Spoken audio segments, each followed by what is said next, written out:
And here on Jetty's Beach on Nantucket, we're facing to the north. The wind has just been relentless all day long.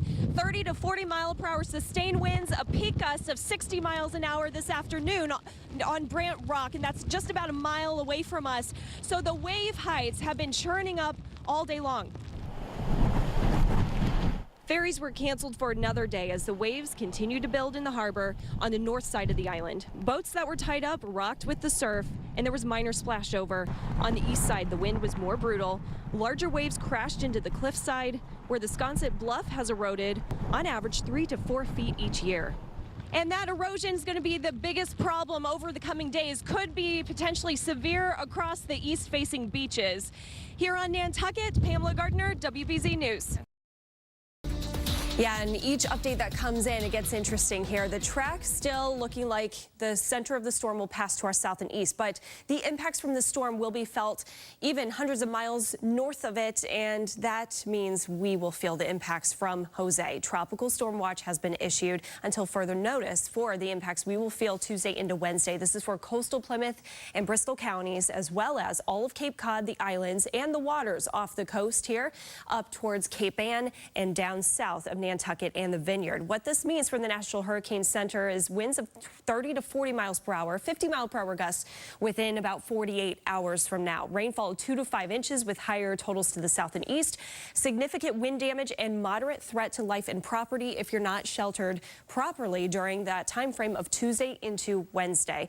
And the latest with Jose, as an update just came in from the National Hurricane Center, still a strong Category 1, 90 mile per hour max winds moving north at 9. And here's the track. It does stay off the coast, not anticipated to make landfall. There is still a slim chance, but it looks less and less likely. The impacts, though, again, well into southeastern New England. And Wednesday, 2 o'clock, it will become a tropical storm. Still a powerful storm, and it may actually stay as a tropical storm status Thursday into Friday as it just kind of meanders off the coast. And that would be bad news. But wind gusts, nevertheless, Tuesday into Wednesday, 30 to 40 in Boston, 40 to 60 to the south and east. Wouldn't be surprised if we saw some 60-plus mile per hour wind gusts. Tuesday and Wednesday, too, the rough seas and minor to moderate coastal flooding. More about those threats and your 7-day forecast in just a minute. The National Severe Storm Laboratory has developed a new warning system several years ago. This project has now advanced to the research and testing phase. As a TV meteorologist from the Northeast, I was chosen to go test it. One of our first Northeastern meteorologists to come in and test this product, and so every place is different. Geography, population, how the station operates, and also just the weather in that kind of area. And we need that perspective, that special perspective, to be able to see, is that working with what we're creating here? We need to learn how to state certainty or uncertain given each weather situation.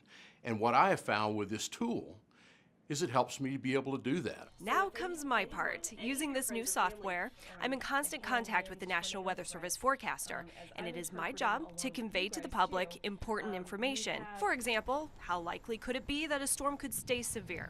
Or how probable is it for a tornado to hit a certain area? That's the idea with giving probabilistic information, so that people can receive that from their broadcast meteorologists, from Pamela and others there at CBS Boston, and be able to use that information to make a decision to protect their life and property. Your input has made a huge difference for us here, and it's very important part of the science, and it will trickle down and hopefully result in a warning system that will be better for everyone watching and everyone out there in Boston. And when I returned to Boston, it was tough and frustrating to go back to the warning system we have now. But it will be a while before you see us use the Facets program on WBZ, possibly rolling out in the early 2020s. More testing and studies have to be conducted.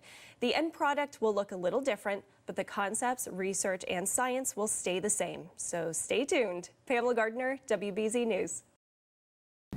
Oh, yes, it's a long duration storm here, Danielle, but all the residents I've been talking to say, you know what, it's kind of like a normal nor'easter here, and at least we're not dealing with the snow or the frozen saltwater spray on the houses, but the waves are just incredible to watch as they're getting higher and higher.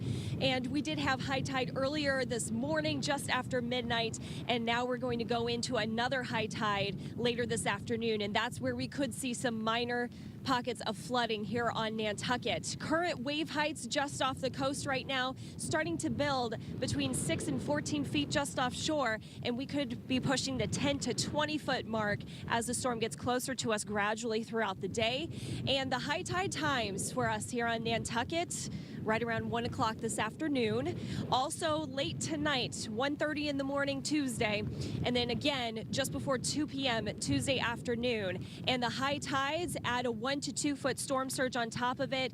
That and a little bit higher wave heights, we could be dealing with not only the splash over, minor pockets of flooding, maybe some moderate flooding, but that would most likely be across the sound side of Nantucket.